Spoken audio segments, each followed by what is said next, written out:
The living, the dead, can they coexist?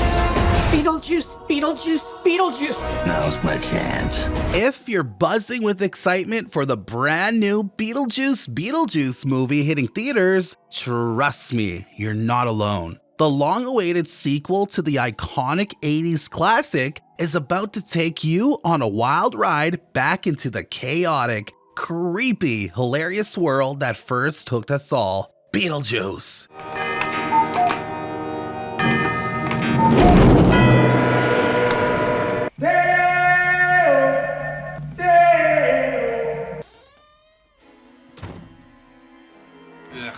Deliver me from LL Bean.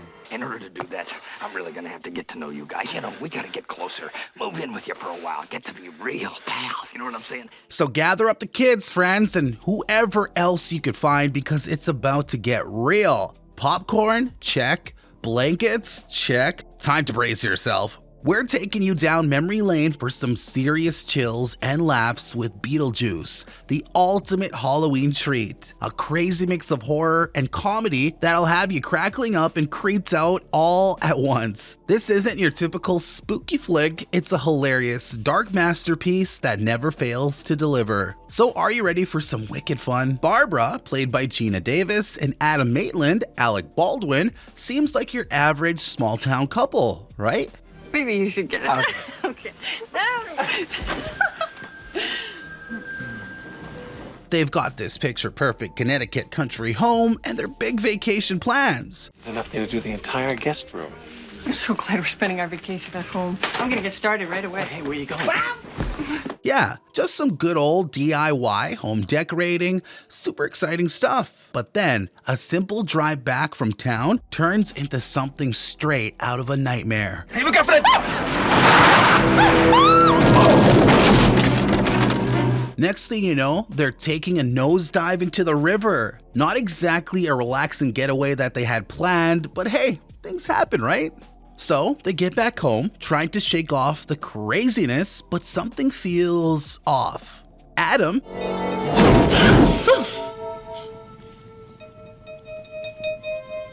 being the curious guy he is, decides to retrace their steps, but as soon as he steps outside,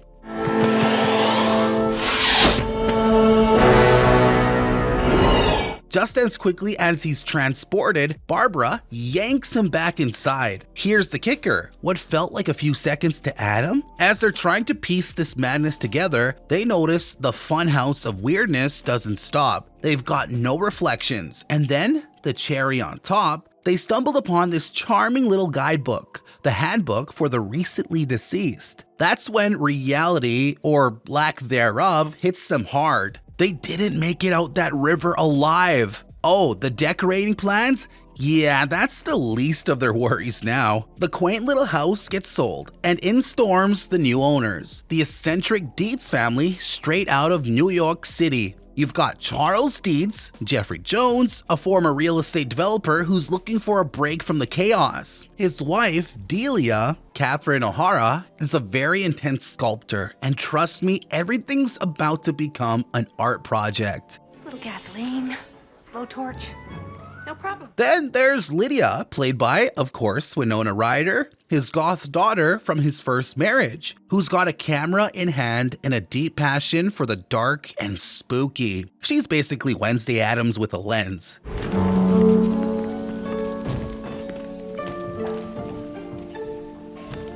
Now, under the questionable taste of their interior designer, Otho, Delia wastes no time turning the charming old home into a modern art nightmare. You're lucky the yuppies are buying condos so you can afford what I'm going to have to do to this place. Meanwhile, our ghostly couple, the Maitlands, are up in the afterlife, flipping through this bureaucratic nightmare of a manual that feels like they're waiting at the DMV for eternity. They land in this netherworld waiting room full of the most tragic souls. It's like Beetlejuice meets The Office with overworked caseworkers who barely know what's going on. What? I don't think we survived that crash. How did you guess?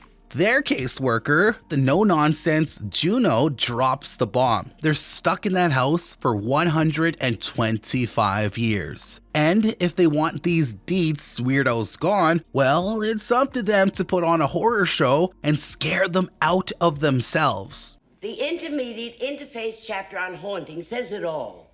Get them out yourselves. It's your house. Easy, right? Well, wrong. The Maitlands try everything, shape-shifting into monsters, creepy hauntings, but the Dietz family, not impressed. Sure, talk amongst yourselves.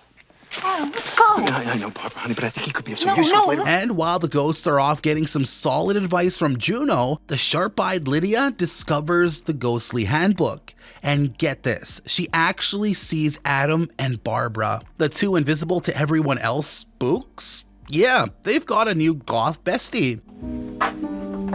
Hello? Where are you? Now, despite Juno practically begging them not to, Don't even say his name. You don't want his help. Adam and Barbara do the unthinkable. They contact Beetlejuice, played by, of course, Michael Keaton. It's him. Beetlejuice. Beetlejuice. Go ahead, Barbara, say it. Beetlejuice! He's this rogue, absolutely unhinged bio-exorcist ghost who was once Juno's assistant, but is now freelancing and causing chaos. He arrives offensive, crude, and, well, a walking disaster. Oh, come on. Don't go yet. Hey, guy, come on. We're simpatico here. Look at us. Huh, we even shop at the same store. Hey, hermano. Yeah, there you go. Quickly making the Maitlands rethink everything. Too bad they didn't call him off before he flips the whole situation upside down and gives the Dietz family more than they ever bargained for. Charles, ever the opportunist, catches wind of the town's eerie supernatural vibes and pitches a big idea to his boss, Maxie Dean. He's thinking, tourist hotspot, ghost tours, and haunted attractions? Cha-ching! Ed Cornwall to head the Wax Museum dedicated to 50 great moments of the paranormal here in Thanksgiving Park. But Maxie's not buying it without some hardcore proof. Enter Otho, the town's resident spiritual expert, armed with the infamous Handbook for the Recently Deceased. He thinks he's about to pull off a seance like a pro, but plot twist, he accidentally starts an exorcism. Yikes. Adam and Barbara, the unsuspecting ghosts, are summoned. But instead of a warm welcome, they start decaying right before everyone's eyes. Otho, you had one job. In panic, Lydia turns to the one ghost she knows she can turn things around, or make them worse, Beetlejuice. But of course, he's got his own twisted deal. He'll save her ghostly plans, but only if Lydia agrees to marry him. Yep, you heard that right, marry him. Classic Beetlejuice, am I right? You gotta help me. What? Look, how much you might call an illegal alien, okay? I want out for good. In order for me to do that, hey, I gotta get married. And that, my friends, is when things get seriously out of hand. Cue the chaos. Beetlejuice. It's showtime.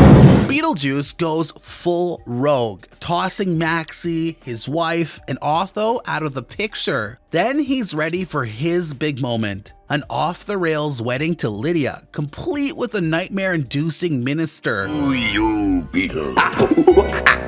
Nobody says the B word, come on. But hold up, the Maitlands aren't letting this one slide. Nuh-uh. Barbara, in an epic moment straight out of an action movie, rides a frickin' sandworm through the house and takes Beetlejuice out for good, swallowing him whole before he can say, I do. Now, that's a wedding crasher. The Dietzes and the Maitlands finally call a truce and decide to coexist in the same house without all the, supernatural shenanigans. But hold on, where's our guy Beetlejuice? Well, he's stuck in the afterlife waiting room being, Beetlejuice.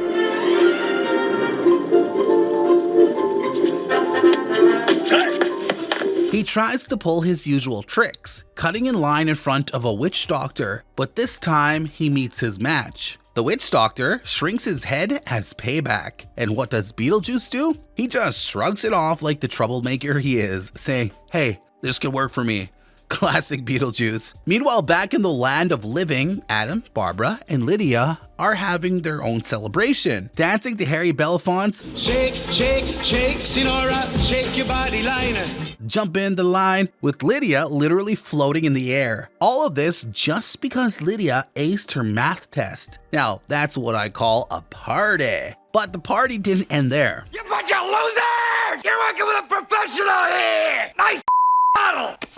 From the original film to becoming the go-to guy for both live action and animated movies, Keaton has been serving Hollywood gold for decades. Oh, you thought he peaked with Batman. What are you? I'm Batman. Nope. He's been everywhere, man. From the founder Look, fellas, you'll get your full royalties, all right?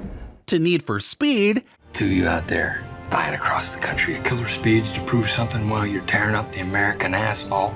and let's not forget, he snagged an Oscar nomination in 2015 for Birdman, You see, this is where you belong.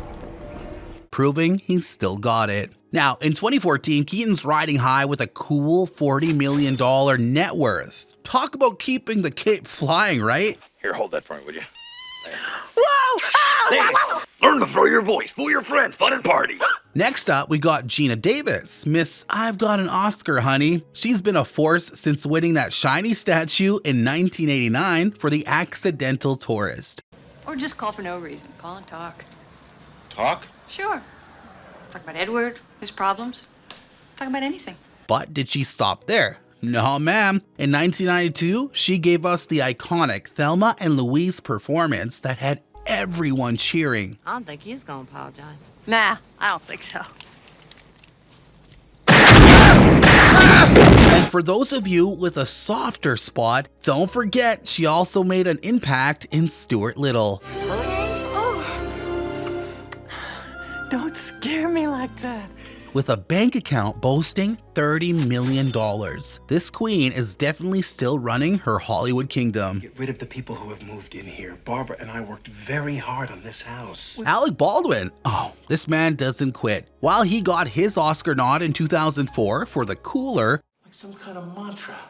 Pain, pain, pain. his career has been nothing short of legendary. From The Departed Sergeant Dignam is our liaison to the undercover section. His undercover work is extensive. He's here to give us his report, Sergeant Dignam. to Notting Hill, If you don't mind, I would like something too. Could you bring me up some really, really cold water? and even making us cry in My Sister's Keeper, Baldwin's career is like fine wine, getting better with time. With a staggering $79 million net worth, this man is seriously living large. I am utterly alone. Now, let's talk about the ever iconic Winona Ryder. She was back-to-back Oscar nominated in 1994 and 95 for The Age of Innocence I'm afraid you can't, dear. Not unless you take me with you. and Little Women. And I want a good school, one that would be open to anyone who wanted to learn. But these days, she's got a new legion of fans with Stranger Things. Are you alive? If you haven't caught her as Joyce Byers yet, what are you waiting for? With an $18 million net worth, she's proving that Winona's world is still thriving. If you don't let me gut out this house and make it my own, I will go insane and I will take you with me. And Catherine O'Hara, darling, if you don't know her from Home Alone, I've been from Chicago to Paris to Dallas to... where the hell am I? Scranton. where have you been? Her iconic portrayal of the mother in that franchise made us all a little more, well, frantic. No, wait. This is Christmas. The season of perpetual hope. But that's not all. She's been killing it in Schitt's Creek, Children, keep an eye on these bags. Apparently in hell, there's no bellman. and her $10 million net worth is proof she's not slowing down anytime soon. Catherine is simply everywhere, and we're here for it. Let's get one thing straight. You're right.